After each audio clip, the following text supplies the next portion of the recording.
Hello प्यारे बच्चों, कैसे हो?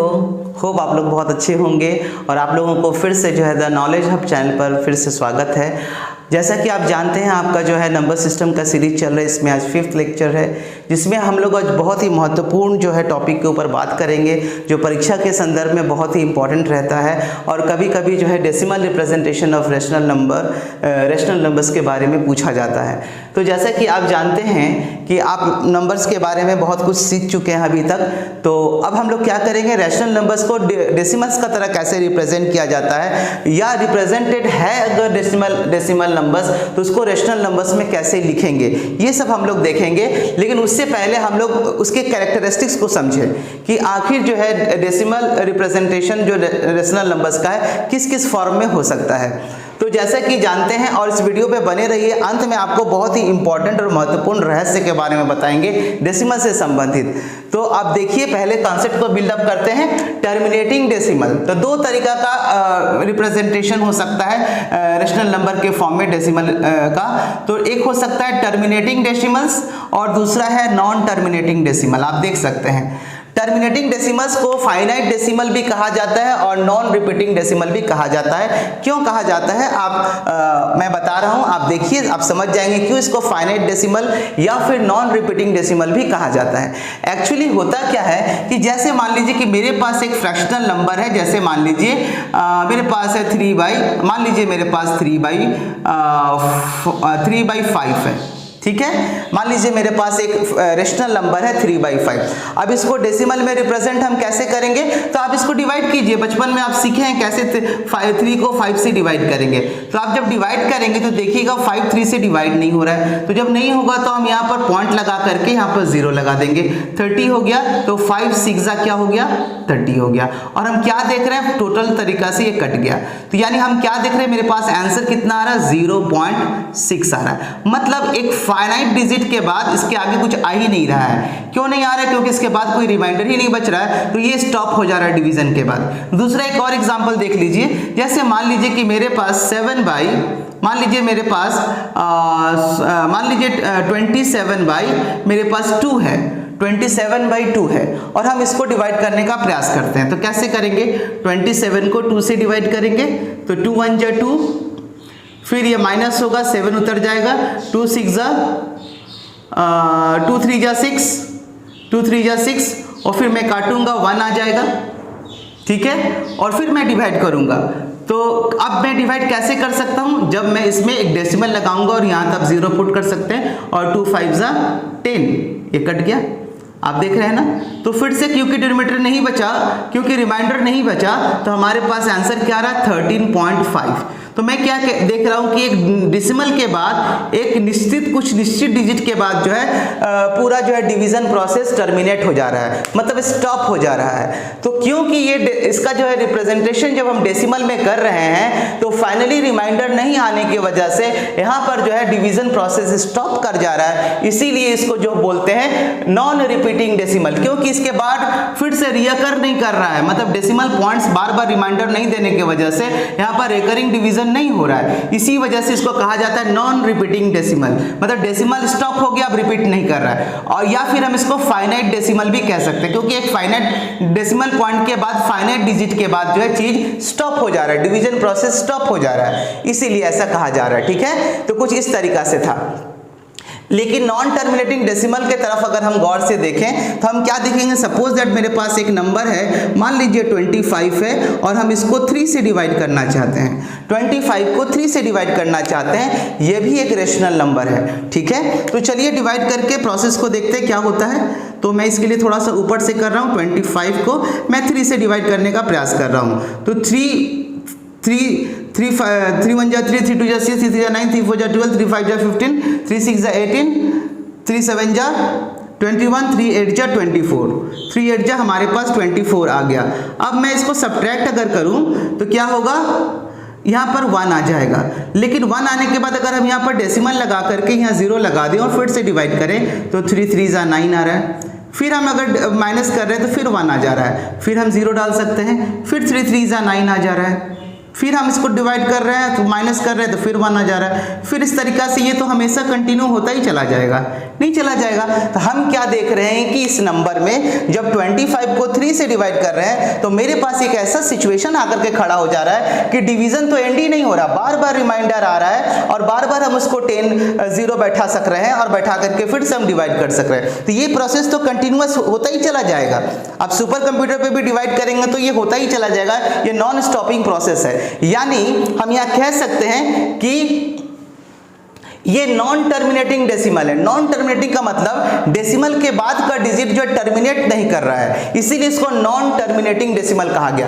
आप इसमें देखें कि यहाँ पर टर्मिनेट कर जा रहा है, इसके बाद डिवीजन प्रोसेस स्टॉप हो जा रहा है, इसीलिए इसको टर्मिनेटिंग डेसिमल कहा गया था। यानी फाइनाइट डेसिमल पॉइंट के बाद ये टर्मिनेट कर जा रहा है, यानी रिपीट नहीं कर रहा है। लेकिन यहाँ पर देखिए नॉन टर्मिनेटिंग डेसिमल के एग्जाम्पल में देखिए आपका डिवीजन प्रोसेस कंटिन्यू होता चला जा रहा है। इसका एकमात्र कारण है कि रिमाइंडर हर बार बचता चला जा रहा है। ठीक है, तो अगर हम प्रोसेस को चाहें तो एनहांस चलाते चल सकते हैं, लेकिन हम लोग क्या करते हैं जनरली 2 या 3 डेसिमल के बाद डिवाइड करने के बाद उसका एक प्रोसीड्यूर के तहत राउंडिंग ऑफ कर देते हैं और बोल देते हैं कि ये मेरा अप्रोक्स रिजल्ट है। तो इसीलिए इसको नॉन टर्मिनेटिंग डेसिमल कहा जा रहा है, क्योंकि पर्टिकुलर डेसिमल पॉइंट के बाद डिजिट्स रिपीट कर रहा है, क्योंकि उसके बाद जो है हमारा रिमाइंडर रिकर कर रहा है, बार बार डिवीजन प्रोसेस रिपीट हो रहा है। इसीलिए इसको रिपीटिंग डेसिमल भी कहा जा रहा है या रिकरिंग डेसिमल भी कहा जा रहा है। बार बार डेसिमल अकर कर रहा है, बार बार डेसिमल के बाद जो है नंबर और डिजिट्स रीअकर कर रहा है, इस वजह से रिकरिंग डेसिमल भी कहा जाता है। तो एक बहुत महत्वपूर्ण बात इसमें आपको जो समझाने वाले थे, जो मैंने कहा था कि आप अंत तक बने रहिए और आपको इसका रहस्य बताएंगे, वो ये है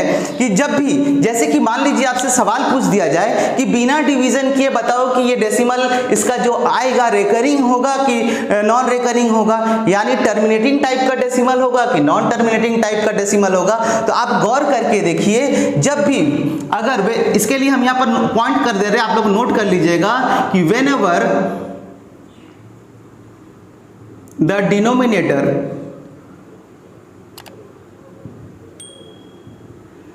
of a rational number contains 2 or 5 as its factor, 2 or 5 only contains only ले लेते हैं, only 2 or 5 as its factors, then it will be terminating decimal.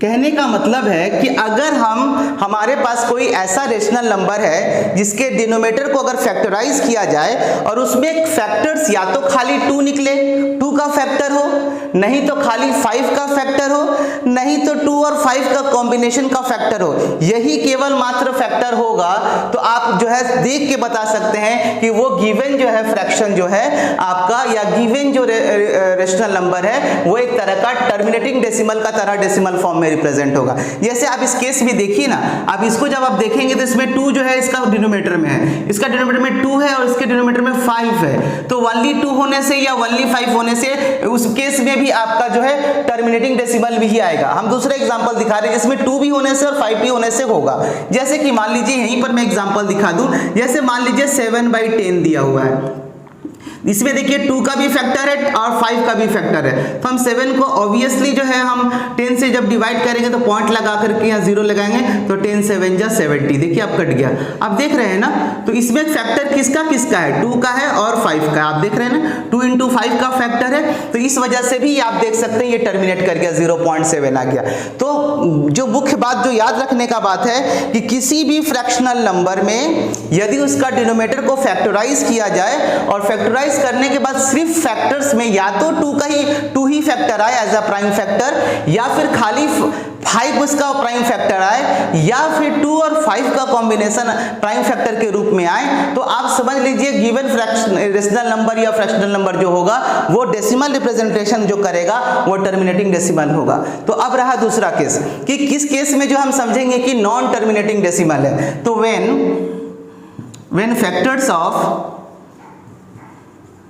when factors of denominator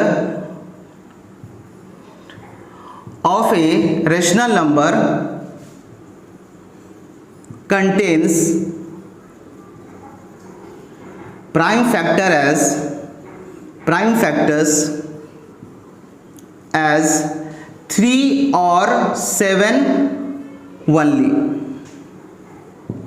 3 or 7 if it contains लिखा है when factors of a denominator of a rational number contains prime factor as 3 or 7 also.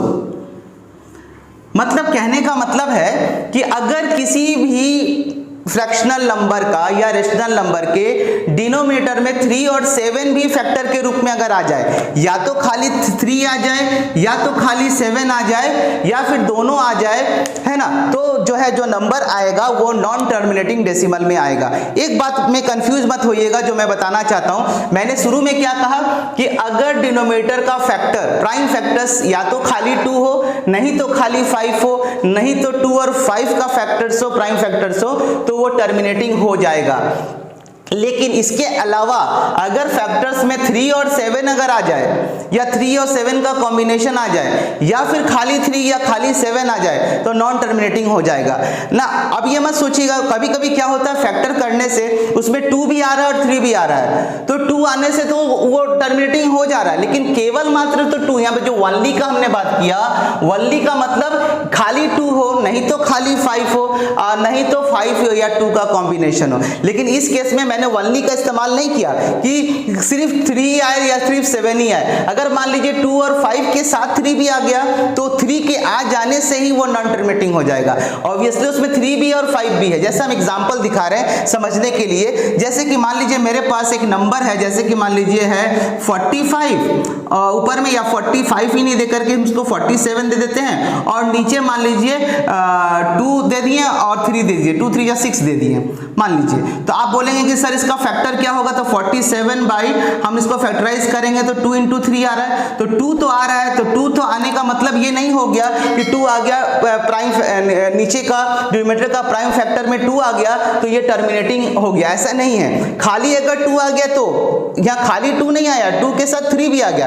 अब क्योंकि 3 इसके अंदर आ गया, इस वजह से 3 के आने की वजह से यह नॉन टर्मिनेटिंग हो जाएगा। देखिए कैसे, अगर मैं इसको डिवाइड करूं 47 को 6 से, तो 6 7 जा 42 आ जाएगा, आएगा ना।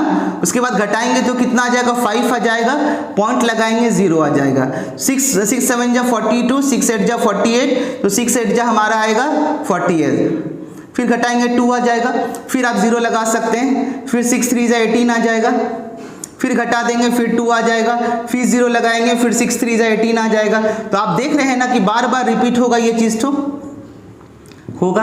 तो कहने का मतलब है कि किसी भी रेशनल नंबर का डिनोमिनेटर को अगर हम फैक्टराइज करेंगे, प्राइम फैक्टर्स निकालेंगे और प्राइम फैक्टर को जब देखेंगे उसमें खाली 2 आ गया है तो भी वो टर्मिनेटिंग डेसिमल का के फॉर्म में रिप्रेजेंट होगा उसका डेसिमल। अगर खाली 5 का फैक्टर आ गया तो भी होगा, या फिर 2 और 5 के कॉम्बिनेशन में प्राइम फैक्टर आया तो भी टर्मिनेटिंग डेसिमल में ही जाएगा। लेकिन इसके अलावा अगर फैक्टर में 3 अगर आ जाए, 2 और 5 के साथ भी 3 आ जाए, या 2 और 5 ना आए 3 आ जाए तो भी, मतलब 3 या 7 आ जाने से ही वो नंबर जो है, वो रेशनल नंबर जो है नॉन टर्मिनेटिंग डेसिमल को रिप्रेजेंट करेगा, नॉन टर्मिनेटिंग डेसिमल। तो एकदम क्लियर रहना चाहिए, डिनोमिनेटर को प्राइम फैक्टराइज करेंगे, प्राइम फैक्टर्स को गौर से देखेंगे। अगर सिर्फ 2 का प्राइम फैक्टर है या खाली 5 का है या मिला जुला के 2 5 का है तो हमारा टोटल कॉन्फिडेंटली हम कह देंगे कि टर्मिनेटिंग डेसिमल को ही रिप्रेजेंट करेगा, मतलब डिवीजन प्रोसेस टर्मिनेट होगा एक पॉइंट पर। लेकिन अगर उस फैक्टराइजेशन के दौरान, प्राइम फैक्टराइजेशन के दौरान अगर हमें प्राइम फैक्टर्स के बीच में कहीं भी 7 या कहीं भी 3 मिल गया तो आप समझ लीजिए कि वो नंबर जो है दूसरे कैटेगरी में आ जाएगा, नॉन टर्मिनेटिंग डेसिमल के कैटेगरी में आ जाएगा। यानी उसका डिविजनल प्रोसेस में हम देखेंगे कि बार बार रिमाइंडर आएगा और बार बार डिवीजन प्रोसेस होगा और इस तरीका से एक डेसिमल के बाद जो है नंबर्स रिपीट करेंगे। तो ये कुछ इंपॉर्टेंट बात था जो कि आपको जान के रखना चाहिए। और सवाल में भी कोई एमसीक्यू में पूछ दिया जाता है कि without actually dividing find out if the given rational number is terminating decimal और नॉन टर्मिनेटिंग डेसिमल। या फिर क्वेश्चन ऐसे दे सकता है, using the prime factorization method check if the given rational number is terminating decimal और non terminating decimal. तो मैंने जो जिन बातों को बताया उस पर ध्यान रख करके अगर करेंगे तो आप जो है बिना डिवीजन प्रोसेस के ही बता सकते हैं कि जो नंबर जो है वो रेशनल नंबर जो है वो टर्मिनेटिंग है कि नॉन टर्मिनेटिंग है। होप आपको समझ में आया होगा। आप लोग जो इसी तरीका से एंजॉय करते रहिए, समझते रहिए और खेल खेल में पढ़ते रहिए और जो है अच्छा से अपने आप को प्रिपेयर कीजिए और चैनल को लाइक, सब्सक्राइब और शेयर भी कीजिए ताकि हम लोगों को जो है एक मोटिवेशंस मिले, ताकि आपके लिए और अच्छा वीडियो बना सकें। और डिफरेंट सब्जेक्ट पे भी बहुत जल्द वीडियोस आ रहे हैं, तो आप लोग जो है बने रहिए और आगे वीडियो लेक्चर्स के लिए आप लोग रेडी रहिए। फिर नेक्स्ट वीडियो आपको बहुत जल्दी अपडेट हो रहा है। Thank you.